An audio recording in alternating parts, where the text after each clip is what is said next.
예수님을 처음 믿었을 때가 기억이 나시나요? 예수님을 처음 영접하였을 때, 그리고 모태신앙이신 분들은 예수님을 인격적으로 만났을 때, 그때의 감정과 느낌을 기억하고 계시나요?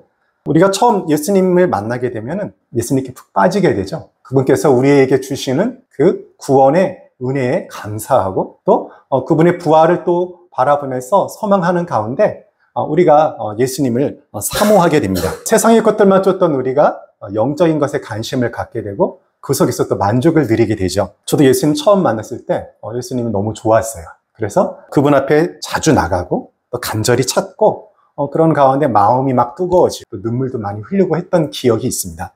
여러분들도 그런 경험이 다 있을 것이라고 생각을 해요. 그러나 안타깝게도 시간이 지나면서 그러한 감격과 감사와 기쁨이 좀 시들해지는 경향이 있습니다. 어느덧 그 매너리즘에 빠지기도 하고요. 이래서는 안 된다는 것을 잘 알지만 그것으로부터 또 빠져나오기가 쉽지 않은 것이 현실이에요. 그래서 우리는 이런 그 신앙의 슬럼프에서 한 번에 이렇게 좀 빠져나올 수 있는 커다란 은혜와 또 어떤 강렬한 경험을 사모하게 됩니다. 여러분들이 그 개척교회에 참여하면서 기대하는 것도 사실 그런 것 중에 하나가 아닐까라는 그런 생각을 해봅니다. 우리가 일반적으로 흔히 경험할 수 없는 하나님과의 그 깊고도 황홀한 경험을 통해 가지고 우리가 신앙의 슬럼프에서 빠져나오고 또 신앙이 비약적으로 상승할 수 있다고 한다면 얼마나 좋을까요? 특별히 오늘 본문과 같이 베드로와 야고보와 요한이 어떻게 되었습니까? 전혀 가려지지 않은 온전한 예수 그리스도의 영광을 직접 목격하는 그런 경험을 했죠. 그런 경험을 볼 때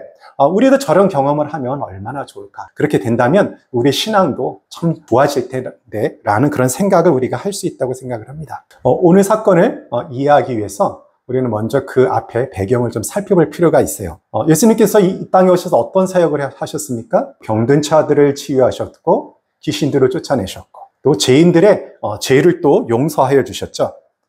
또 어떻게 하셨습니까? 광풍을 잠재우기도 하셨고 물 위를 걷기도 하셨습니다.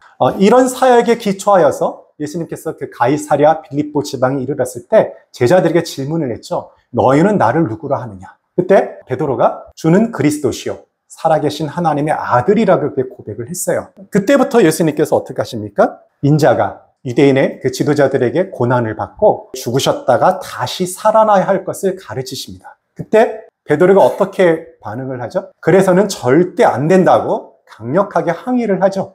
바로 그 앞장면까지 이야기가 오늘 본문의 배경입니다. 그런 상황 속에서 왜 마태는 오늘 본문의 사건을 기록하였는가?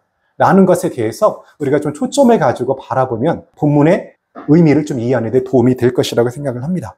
그 일이 있은 엿새 후에 예수님은 베드로와 야고보와 요한을 데리고 높은 산으로 올라갑니다. 그리고 거기서 세 제자들은 무엇을 목격합니까? 예수님의 변형된 모습을 목격하게 되죠. 그 변형된 모습이 어떻습니까? 얼굴이 해같이 빛나고 옷이 흰빛으로 그렇게 변화되었습니다. 17장 2절 그들 앞에서 변형되사 그 얼굴이 해같이 빛나며 옷이 빛과 같이 휘어졌더라. 이 변화된 모습은 본래의 모습, 예수님이 최초에 갖고 있던 그 모습을 보여주신 것입니다.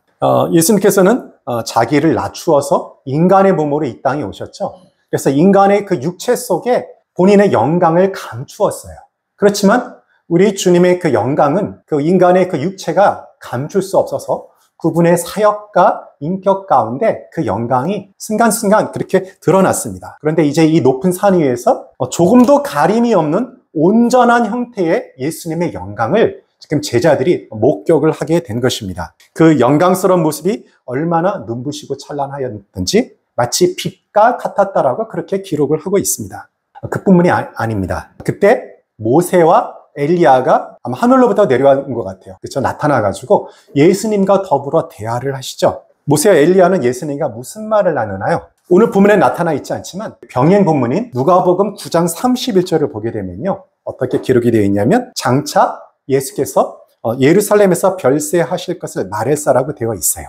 모세와 엘리야가 어떤 인물인가요? 둘 다 최고의 예언자들인데 모세는 율법을 상징하고 엘리야는 예언을 상징하는 인물이죠. 그러므로 예수님이 예루살렘에서 별세하는 그것이 모세가 상징하는 율법과 엘리야가 상징하는 예언의 온전한 성취임을 간접적으로 지금 나타내고 있는 것이에요. 이와 같은 이해는 지금 마태복음을 읽는 우리는 그렇게 이해할 수가 있는데 그 당시 현장에 있었던 베드로를 포함한 그 제자들은 그런 이해를 다 하지는 못했을 것이라고 생각을 합니다. 당시 유대인들은 메시아가 다스리는 신정국가가 회복되기를 고대했었어요. 그 일이 일어나기 위해서 그들이 기대했던 것은 무엇이냐면 다윗 계통의 왕이 와야 했고 아론 계통의 대제사장이 나타나야 했고 그 다음에 선지자가 등장해야 된다고 생각을 했어요. 이 삼박자가 딱 갖추어지게 될 때 이스라엘의 중심이 되는 신정국가가 이루어져서 온 세상을 통치할 것이라고 그렇게 생각을 했었습니다. 이미 베드로는 예수님께서 그들이 기다렸던 기름 부은 왕 메시아라는 것을 고백을 하였어요. 그런데 지금 누가 나타난 것입니까? 모세와 엘리야가 나타났기 때문에 그들이 기대했던 그 삼박자가 지금 딱 갖춰져 있는 거예요. 그러므로 베드로는 아마 이런 기대를 했을 것입니다. 이 산 위에서 드디어 우리가 기다리던 메시아의 왕국이 시작되는구나. 그 생각을 하니까 흥분되고 또 감격이 되어서 누가복음의 말을 좀 빌리자고 한다면 무슨 뜻인지도 모르고 엉뚱한 말을 하게 되는 거죠. 마태복음 17장 4절 보면 베드로가 무엇이라고 말을 합니까? 베드로가 예수께 여쭈어 이르되 주여 우리가 여기 있는 것이 좋사오니 만일 주께서 원하시면 내가 여기서 초막 셋을 짓되 하나는 주님을 위하여 하나는 모세를 위하여 하나는 엘리야를 위하여 하리이다. 그러나 이러한 베드로의 생각은 하나님의 뜻에 정면으로 대치되는 것이었습니다. 베드로가 자기도 알지 못하는 말을 그렇게 내뱉을 때 빛나는 그 구름이 엄습하더니 그 구름 속에서 뭐라고 이야기를 합니까? 이는 내 사랑하는 아들이니 라고 그렇게 선포를 먼저 해요. 여러분 이 말을 어디서 들어본 기억이 있지 않습니까? 예수님께서 세례 요한에게 세례를 받으실 때 하늘이 열리고 성령이 비둘기같이 내려오면서 이는 내 사랑하는 아들이라는 음성을 누가 듣습니까? 예수님이 들어요. 예수님이. 근데 오늘 이는 내 아들이니라는 말은 누가 듣습니까? 세 제자들이 듣게 되는 거예요. 이제 하나님께서 분명하게 계시를 하는데 예수 그리스도께서 하나님의 아들이신 것을 제자들에게 지금 직접 음성으로 계시를 하여 주시는 것입니다. 하나님은 그런 말씀을 하시고 모세와 엘리야에 대해서는 한 말씀도 하지 않으시죠. 오직 예수님만이 유일무이한 존재로 지적하고 계세요. 무슨 뜻이냐면 예수님은 다윗 계열의 왕일 뿐만 아니라 그들이 기다렸던 대제사장과 선지자의 역할도 홀로 다 감당하신다는 거예요. 하나님의 나라가 이 땅에 다시 시작된 데에 있어서 모세와 엘리야는 필요하지 않고 오직 예수님 한 분만으로 충분하다는 것을 지금 간접적으로 그렇게 선언을 하고 계시는 것입니다. 세 제자가 주위를 둘러보았을 때 어땠어요? 모세와 엘리야가 사라졌죠. 그 사실도 예수님 한 분만으로 하나님의 나라가 시작된다는 것을 우리에게 알려주고 있는 것입니다. 이제 제자들은 자신들이 기존에 갖고 있던 어떤 기대와 소망을 내려놓고 예수님의 말씀에 순종해야 돼요. 17장 5절 후반절에 계속해서 하나님께서 뭐라고 말씀하십니까? 너희는 그의 말을 들으라고 이야기를 해요. 이제 제자들은 듣고 싶지 않았고 이해하고 싶지 않았던 그 진실을 직면해야 해요. 그들은 예수님께서 고난을 받고 죽으시는 것에 대해서 절대적으로 반대를 했었습니다. 베드로의 반대는 베드로 한 사람의 반대가 아니라 사실은 제자들 전체를 대표하는 반대였어요. 그런데 예수님께서 분명하게 하나님의 아들이심을 하나님이 목소리로 계시하여 주시고 예수님께서 죽으셨다가 다시 부활하실 것이 하나님의 분명한 뜻임을 지금 오늘 사건을 통해서 제자들에게 지금 계시를 하신 것입니다. 분명히 그들은 미래에 예수님이 영광 중에 오실 것을 보실 거예요. 그러나 그 전에 무엇이 있어야 합니까? 예수님께서 예루살렘에 입성하셔서 그곳에서 십자가에 못 박혀 죽으셔야 합니다. 그리고 그것은 예수님만이 그렇게 해야 되는 것이 아니라 십자가에 못 박히시고 부활하실 예수님을 제자들도 좇아야 해요. 부활의 영광이 있기 이전에 먼저 고난이 있을 것입니다. 그 삶을 감당해야 함을 지금 오늘 사건을 통해서 하나님께서 분명하게 확인을 시켜주신 것이 오늘 이 사건의 중요성입니다. 제자들이 기대했던 그 예수님의 모습, 세상의 왕으로서 통치할 그런 어떤 영광스러운 모습을 먼저 기대하였지만 하나님께서 원하셨던 것은 영광은 고난 다음에 주어지는 것임을 분명하게 오늘 사건을 통해서 우리에게 계시를 하셨던 것입니다. 근데 이런 것들은 인기가 없어요. 저와 여러분들도 사실 믿음을 갖지만 영광을 추구하고 우리가 예수 밑에서 복받고 잘 되기를 원하지 예수님을 위해서 고난을 받는 일을 기꺼이 받아들이려고 하는 사람은 적습니다. 예수님이 제자들을 높은 산에 데리고 가서 특별한 계시의 순간을 경험하게 하신 데에는 분명한 이유가 있어요. 먼저 조금 전에 말씀드렸지만 제자들이 갖고 있던 자기 생각들, 인간적인 기대들을 교정하여서 하나님의 뜻에 순종하는 자리를 이끄는 것이죠. 더 깊은 믿음의 자리로 이끌기 위한 그런 방편으로 그런 강렬한 하나님의 계시를 경험하게 하였습니다. 제자들은 이제 자신들의 기대를 내려놓고 예수님을 좇는 일 가운데 고난을 당하고 그 고난 뒤에 있는 그 영광을 바라보며 그 삶을 견뎌야 할 것입니다. 예수님의 영광을 직접 본 오늘의 그 강렬한 경험은 아마도 이후에 이 제자들이 고난을 겪는 가운데에서 미래의 자신들도 예수님과 같이 영광스러운 몸으로 변하게 될 거라는 건 소망 가운데 그 고난을 견디는 힘이 되었음에 틀림이 없습니다. 이처럼 하나님의 특별한 계시는 우리 믿는 사람들을 더 깊은 믿음의 자리로 이끌고 고난을 견디게 하는 그런 힘을 주세요. 우리는 그 제자들이 한 오늘의 그 특별한 경험을 통해서 우리 주님께서 제자들의 믿음을 세우시기 위해서 부단히 신경 쓰시고 애쓰셨다는 것에 대해서 우리가 생각해 볼 수가 있습니다. 따뜻한 목자의 모습을 저는 발견을 하였어요. 연약하고 잘못된 생각을 갖고 있다고 해서 비난하고 그대로 혼내는 것이 아니라 오히려 은혜의 경험을 통해서 그 잘못된 생각을 교정하고 주님을 믿는 온전한 자리를 이끄시는 그런 목자의 모습을 예수님의 모습 속에서 발견할 수가 있습니다. 우리는 또 세밀하게 자신의 양을 돌보시는 예수님의 모습을 베드로를 위해서 기도하신 예수님 모습에서 발견할 수가 있어요. 예수님께서는 베드로가 자신을 배반할 것을 아셨어요. 사전에 경고를 하셨죠. 그럴 때 어떻습니까? 자신을 배반할 것에 대해서 서운해하시고 그것을 꾸짖고 너 그러면 안 돼 라고 어떤 경고를 주셨습니까? 그렇지 않아요. 베드로의 믿음이 그 일이 일어난 이후에 자신을 자책해서 떨어지지 않을 것을 위해서 오히려 기도하셨습니다. 누가복음 22장 31절 32절 시몬아 보라 사탄이 너희를 밀가부르듯 하려고 요구하였으나 그러나 내가 너를 위하여 내 믿음이 떨어지지 않기를 기도하였노니 너는 돌이킨 후에 내 형제를 굳게 하라. 이것이 바로 저와 여러분을 향하신 우리 주님의 마음입니다. 제자들의 믿음을 세우시기 위해 그들로 특별한 경험을 하게 하시고 또 베드로를 위하여 베드로의 믿음이 떨어지지 않기를 기도했던 그 예수님께서 지금도 저와 여러분을 위하여 일을 하고 계시고 또 하나님 보좌 우편에서 저와 여러분을 위해서 기도하고 계십니다. 저는 예수님께서 제자들로 하여금 예수님의 그 영광을 직접 목격하게 한 오늘의 사건을 생각해 보면서 우리가 몇 가지 영적 원리들을 좀 배울 수 있다고 생각을 했습니다. 우리가 연약한 믿음에서 더 깊은 믿음으로 나아가기 위해서는 몇 가지 우리가 명심해야 할 것이 있는데 그 첫 번째로 우리가 믿음이 더 깊어지기 위해서는 그리스도의 그 찬란하고 영광스러운 그 모습을 우리가 목격하는 경험을 해야 합니다. 오늘 그리스도의 온전한 영광을 보여주는 계시의 사건을 통해서 베드로의 믿음이 한 걸음 더 나아갔던 것을 우리는 압니다. 그들의 믿음이 완전해졌다는 것은 아니에요. 그러나 적어도 강력하게 예수님께서 십자가의 그 길을 가셔야 할 것을 반대했던 제자들이 이 이후에는 반대하는 모습이 나타나지 않습니다. 그것은 뭐냐면 예수님이 걸어가셔야 하는 그 길을 그들도 알고 그것에 대해서 순종하게 되었다는 그런 의미입니다.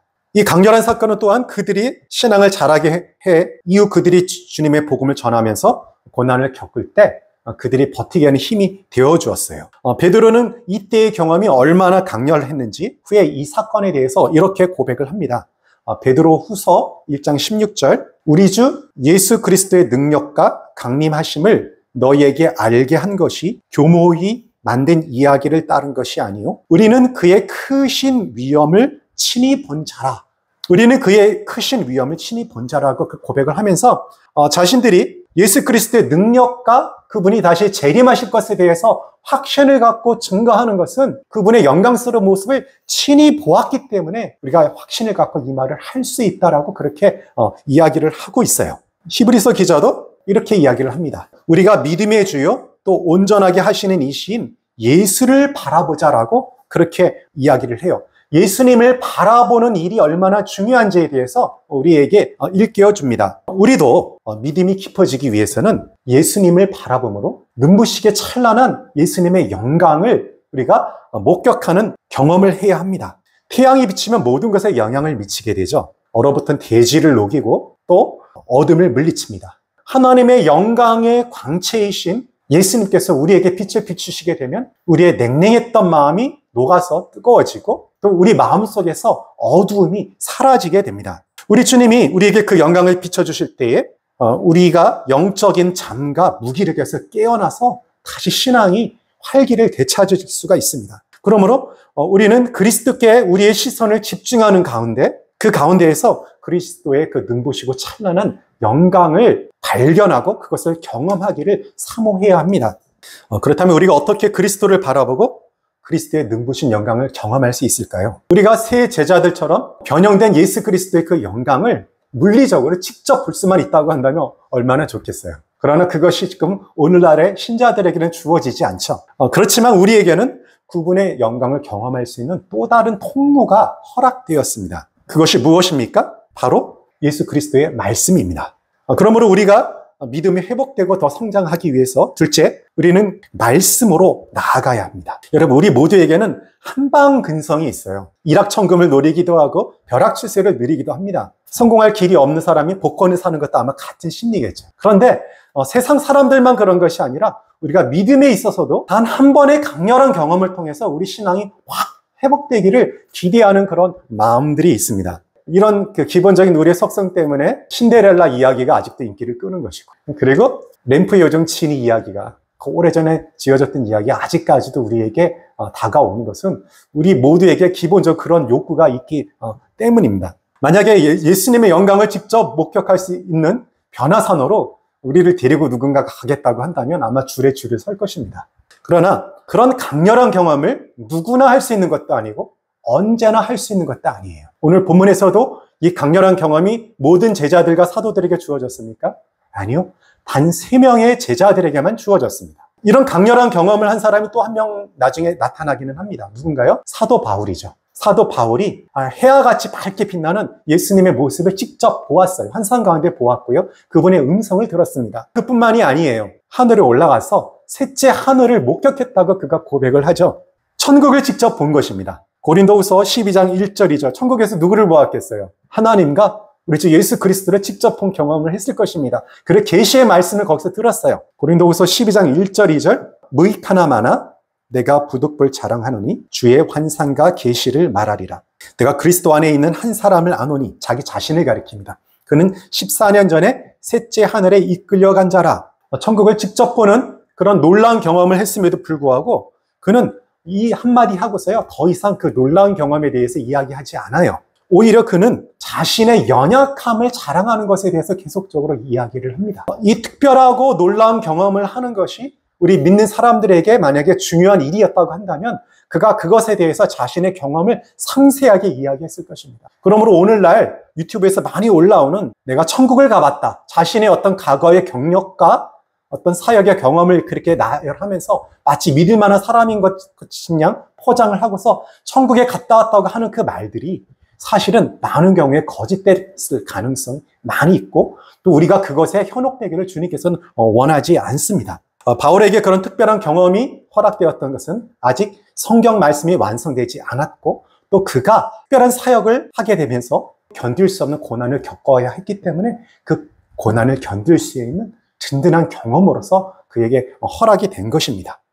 높은 산에서 예수님의 변화된 모습을 직접 보았던 베드로도 동일한 고백을 해요. 자신이 한 그 경험보다 더 확실한 그런 계시가 있다는 것을 분명하게 우리에게 이야기를 합니다. 베드로서 1장 19절 또 우리에게는 더 확실한 예언이 있어 어두운 데를 비추는 등불과 같으니 날이 새어 샛별이 너희 마음에 떠오르기까지 너희가 이것을 주의하는 것이 옳으니라. 우리에게 무엇이 있다고요? 더 확실한 예언이 있다고. 이 확실한 예언이 바로 무엇을 가리킵니까? 하나님의 말씀을 가리키잖아요. 자신이 직접 눈으로 본 조금도 가려지지 않은 예수 그리스도의 영광을 본 그 경험보다 우리가 말씀을 통하여 그 속에서 발견하는 예수 그리스도의 영광의 모습이 더 확실하다는 것입니다. 더 강렬하지 않을지도 몰라요. 우리가 말씀을 통해서 예수 그리스도의 그 영광의 모습을 발견할 때 그것이 직접 그 영광을 본 것만큼 강렬하지 않을 수는 있지만 그 강렬한 경험은 몇 번 주어졌습니까? 한 번 주어졌잖아요. 말씀은 어때요? 항상 우리에게 주어져 있습니다. 예수님께서 내가 세상 끝날까지 너희와 항상 함께 있으리라고 약속을 주셨고 항상 함께하는 그 방편으로 주어진 것이 두 가지가 있어요. 하나는 그분의 영이신 성령님을 우리에게 보내주셨고요. 두 번째는 말씀 자체신 그 예수님께서 말씀을 우리에게 허락하셨어요. 말씀을 통해서 우리와 항상 함께 하시는 것입니다. 말씀은 우리가 마음만 있다고 한다면, 사모하는 마음만 있다고 하면 언제든지 접근할 수가 있어요. 그러므로 우리가 날마다 나아가서 말씀 안에서 예수 그리스도의 모습을 발견하게 될 때 그 조금씩 쌓이는 그 예수 그리스도의 모습, 우리가 그렇게 발견한 그리스도의 영광은 단 한 번 보았던 그 베드로의 경험보다 결코 못하지가 않을 것입니다. 오히려 예수 그리스도의 영광의 모습에 여러 가지 측면들을 우리가 볼 수가 있어요. 우리가 흔히 하는 착각이 한 가지 있습니다. 그것은 예수님을 믿은 지 좀 오래되고 10년, 20년, 30년, 40년 되면은 내가 예수를 좀 안다고 생각하는 거예요. 그러나 커다라신 하나님, 그 예수 그리스도의 아름다운 모습과 그 영광스러운 모습을 생각보다 우리가 알지 못해요. 우리가 구원받은 사실만 딱 알고 교리 몇 가지 알면 우리가 예수 그리스도를 다 알았다고 생각을 하는데, 사실은 예수 그리스도의 그 아름다움과 영광은 그렇게 몇 가지 교리와 몇 가지 경험만으로 쉽게 넘어갈 수 있는 그런 대상이 아니에요.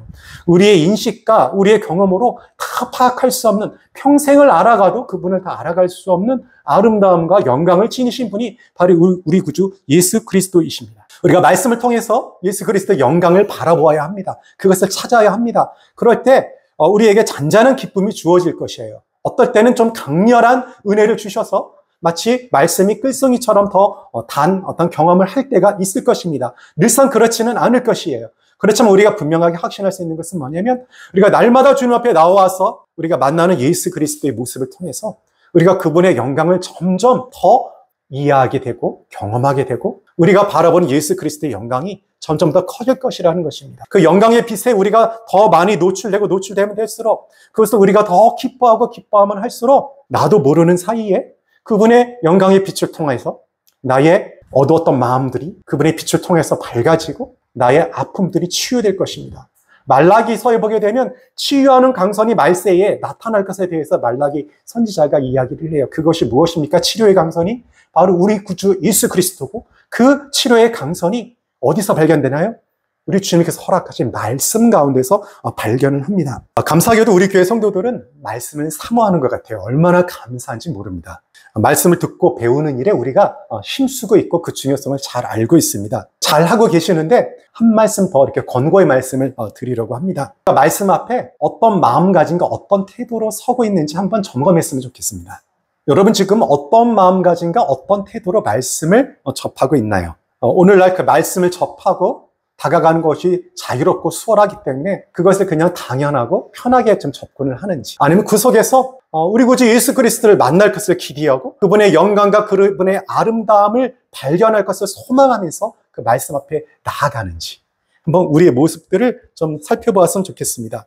우리 주의 말씀은 내 발의 등이요 내 길의 빛이라고 하는데, 정말로 그 말씀이 나의 인생의 모든 문제를 해결해 주고 나의 인생을 지도할 그런 능력의 말씀임을 믿고 정말로 나아가고 있는지 한번 우리가 생각해 볼 필요가 있습니다. 우리가 말씀 앞에 내가 충분히 이미 많이 안다, 내가 충분히 알아 라고 그런 마음으로 가고 있는지, 아니면 그 말씀을 통하여 아직까지 만나지 못한 예수 그리스도 모습을 발견하고 말씀을 통하여 더 하나님을 알아가기를 사모하는 그런 겸허한 마음으로 우리가 나아가고 있는지 우리의 모습을 돌아보아야 할 것입니다. 저는 하나님의 말씀 앞에 정말로 온전한 모습으로 겸손한 모습으로 섰던 한 분을 기억합니다. 제가 직접 만나지는 못했고 나의 선생님의 선생님이세요. 합동신학대학원을 설립하신 박윤선 목사님입니다. 그분이 우리나라 최초로 성경 전건에 대한 주석을 쓰신 그런 대학자입니다. 위대한 성경학자예요. 얼마나 성경을 많이 아셨겠습니까? 그리고 말씀도 뜨거워요. 설교도 아주 잘하세요. 은혜롭습니다. 그런데 그분이 초창기에는 교수님이 부족하셔서 성경학자인 분이 설교학도 가르치셨대요. 그럼 설교학 시간에 어떤 시간이 있냐면 이론을 배우고 나중에 이제 설교 실습하는 수업이 별도로 또 있습니다. 그러면 자기가 이제 설교를 준비해 와서 교수님과 우리 동료들 앞에서 설교를 해야 되는 거예요. 그러면 이 박윤선 목사님이 항상 맨 앞자리에 앉으셨대요. 그리고 말씀을 평가하는 입장이잖아요. 점수를 매겨야 되니까. 그런데 이 제자들이 설교할 때 항상 말씀이 선포되면 아멘! 아멘 하면서 그 말씀을 들으셨다고 해요. 왜 그렇습니까? 아직까지 배움이 부족하고 경험이 부족한 제자들의 설교가 은혜로워서 그랬을까요? 여러 가지 어떤 관점에서 보게 된다면 성경학적으로, 설교학적으로 부족한 부분이 상당히 많았을 거예요. 근데 그분께서 그렇게 하셨던 이유는 단 한 가지입니다. 그것이 하나님의 말씀이 선포되는 자리였기 때문에 그런 것입니다. 박윤선 목사님의 말씀을 듣고 제가 많이 부끄러웠어요. 제가 설교학을 박사과정으로 공부하였다고 설교를 듣게 되면 하나님의 말씀으로 듣기보다는 그것을 판단하고 또 좋은 것들은 받아들이고 나쁜 것은 비판하는 그런 입장으로 먼저 말씀을 대했던 그런 경험들이 많았기 때문입니다. 그런 의도를 갖고 말씀을 들을 필요가 있어요. 제가 더 성장해야 되기 때문에. 그렇지만 그럼에도 불구하고 그것은 1차적으로 하나님의 말씀이기 때문에 먼저 하나님의 말씀 앞에 겸허하게 섰어야 했음에도 불구하고 그렇지 못했던 제 자신의 모습을 그때 반성하였고 지금부터 다시 한번 그 모습을 반성합니다. 제가 여러분에게 제 말씀 앞에 설 때 그런 자세로 서라고 제가 제 자신의 어떤 부족함을 변명하느라고 그렇게 드리는 것이 아닙니다. 제가 제 부족함을 잘 알고 기도하는 가운데 더 은혜를 끼치는 사람이 되기 위해서 하나님 앞에 서려고 부단히 애쓰고 있습니다. 그러나 비록 부족하다고 할지라도 하나님의 말씀 앞에서 내가 그것을 하나님의 말씀으로 인정하게 선다고 한다면 때로는 그것이 부족하고 때로는 그것이 온전하지 않다 하더라도 우리가 은혜를 누릴 수 있는 줄을 믿습니다. 우리가 예수 그리스도의 아름다운 모습, 영광스러운 모습에 시선을 집중하고 분주한 세상에서 시선을 좀 떼어냈으면 좋겠어요. 오직 예수 그리스도의 그 아름다운 모습, 영광스러운 모습을 우리 말씀 가운데서 발견하기를 사모하면서 말씀 앞에 나아감으로 우리가 잔잔한 감동을 얻고 또 그것이 쌓여서 참으로 한 번의 강렬한 경험은 이룰 수 없는 그런 높은 깊은 신앙의 경지에 이르는 저와 여러분이 되시기를 주님의 이름으로 축원합니다.